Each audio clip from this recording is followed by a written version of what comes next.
A group gathering here in Washington to talk about their UFO sightings, but this apparently is no crackpot convention. Former high-level government and military officials are among those sharing what they've seen in the skies.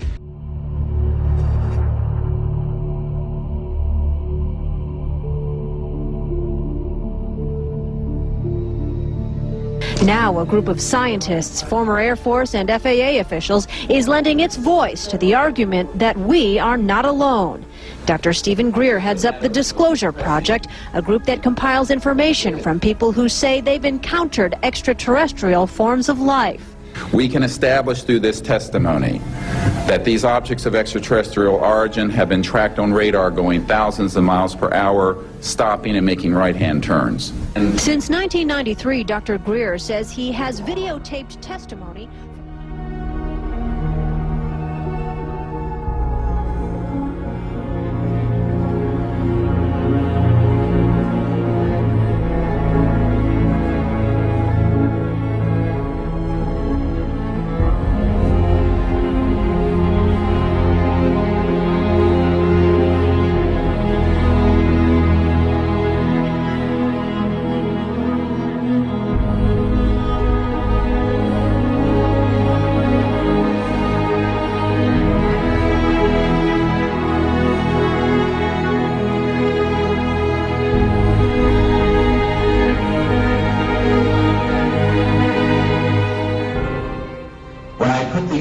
Together, Lawrence Rockefeller hosted the Clintons at his ranch. One of the old Rockefeller guys, and he wanted the truth out, but his brother David Rockefeller, Chase Manhattan Bank, doesn't.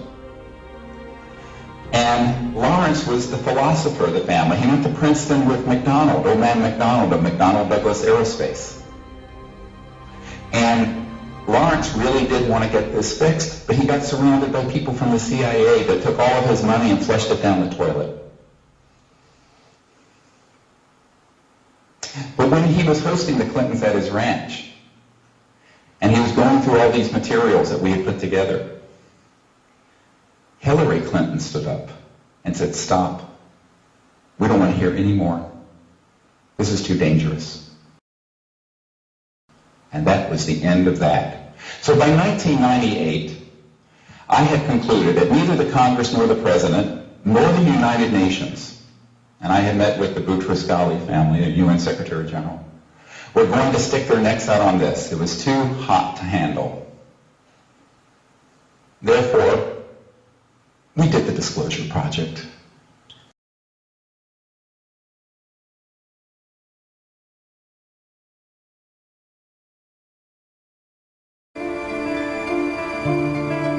It was 1956. America stood at the pinnacle of its prestige, and the Rockefellers were the nation's first family, not only of wealth, but also of power. Each brother was said to be worth upwards of $100 million.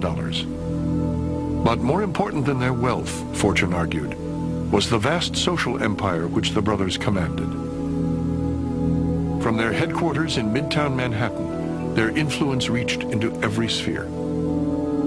Over the years, through the Rockefeller philanthropic enterprises, charities, support of science, their business enterprises, a web had developed which spread out and was interconnected with practically every center of power in our country and abroad as well. So this was the real strength and power of the family, going well beyond money alone.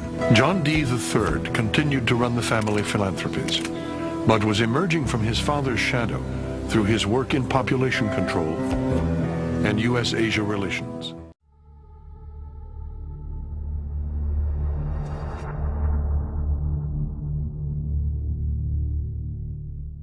Members of the press, the American public, and people of the world. We are here today to disclose the truth about a subject that has been ridiculed and questioned, denied for at least 50 years.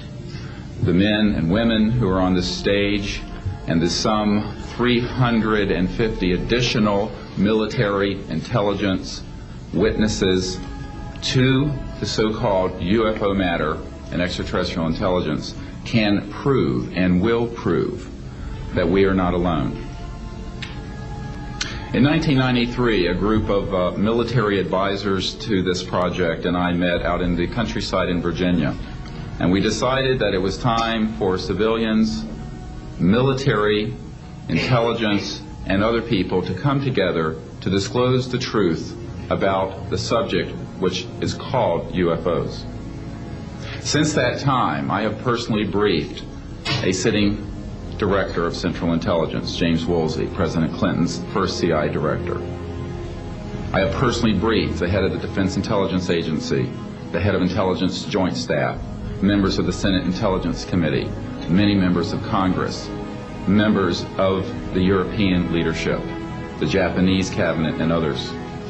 And what I have found is that none of them are surprised that this is true. This conference took place in Washington, and the cast of characters was almost strangely, well, conventional. And these aren't guys they just picked up off the street. The panel includes former governor of Arizona, Fife Symington. Also participating was a retired Air Force captain who says he and his passengers saw a huge flying disc. Also a retired Peruvian Air Force pilot who says he came within 300 feet of a circular UFO flying at 63,000 feet. And then there is a retired U.S. Air Force security officer who, while stationed in England, was summoned to a downed aircraft in a forest. UFOs. Mexican Air Force pilots capturing on videotape what are said to be 11, count them, 11 UFOs. Unidentified flying objects. They are officially that. Bright objects, some sharp points of light moving quickly across the sky. The tape called historic by some. Members of the Mexican Defense Department saying it's the first time UFOs have had the backing of any country's armed forces. Now, a group of activists calling on the United States government to end what it says is an embargo on the truth about extraterrestrial life. What is that thing on your screen? With us now from Washington is Stephen Bassett, founder and executive director of the Extraterrestrial Phenomena Political Action Committee. Last time.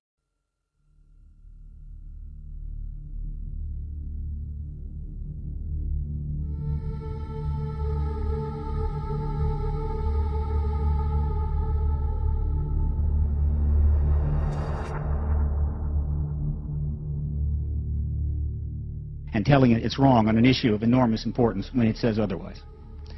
One of the people that's influenced me the most since I entered the field in '96 is our speaker. Because of his intensity, because of his intelligence, because of his indomitable will, his absolute perseverance, this is what you have to be a change agent. I only aspire to this level.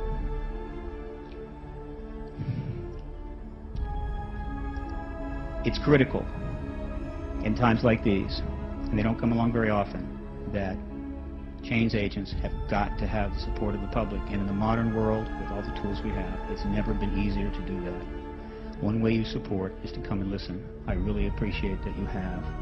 And so, if you would, a very loud round of applause to a very powerful man, Dr. Stephen Greer.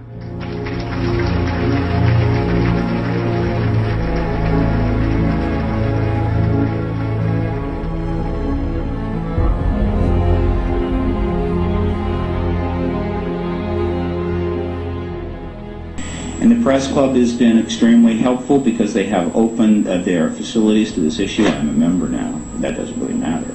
And a number of major press conferences have been held here, and I really do appreciate this.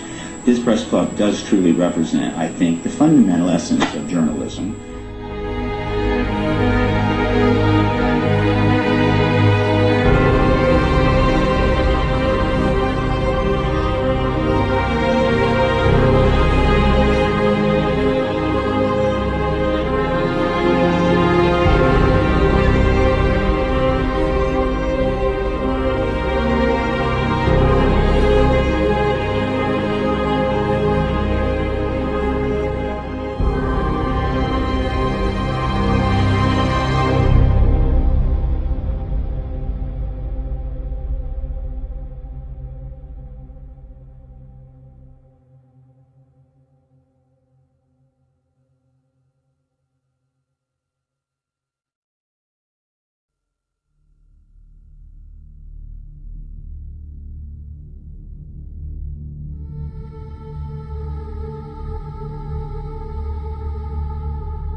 what have Herbert Hoover, Art Linkletter, Jack London, and Richard Nixon all had in common?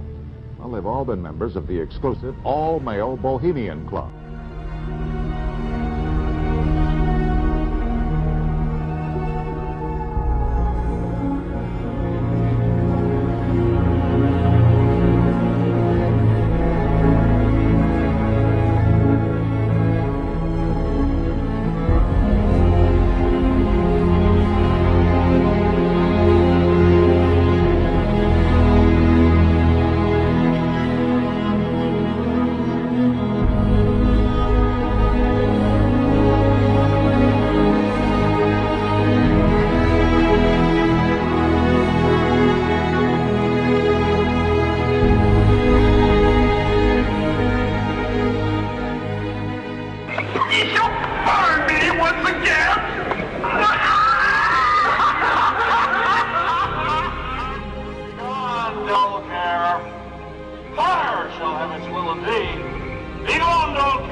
Once again, midsummer sets us free.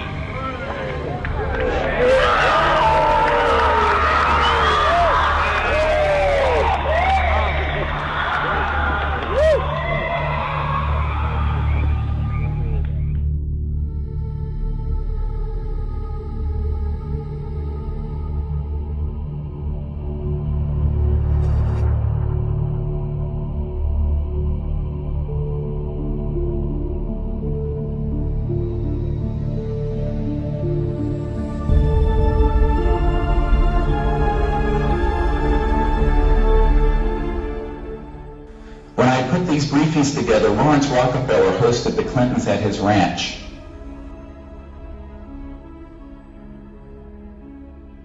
And the press club has been extremely helpful because they have opened their facilities to this issue. I'm a member now. That doesn't really matter.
It's not an owl.